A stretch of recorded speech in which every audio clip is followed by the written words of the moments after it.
Hari ni saya nak menjawab soalan yang paling banyak yang korang tanya dalam video saya yang lepas. Soalan tersebut ialah, boleh ke pembantu rumah yang masuk menggunakan turis visa mendapatkan permit pembantu rumah? Jawapannya memang boleh, dengan syarat visa pelancongnya masih aktif dan biasanya immigration akan memberi dari tempoh 14 hari sehingga 3 bulan. Okey, satu lagi syarat yang penting, pembantu rumah ini mesti dikeluarkan semula ke Indonesia sebelum visanya tamat. Okey, berkenaan dengan umur pula, ianya bermula dari umur 21 sehingga 45 tahun sahaja. Okey, syarat yang terakhir, pembantu rumah ini juga mestilah fit to work.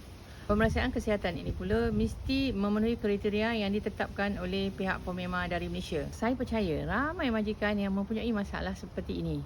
So, jangan ragu, jangan malu.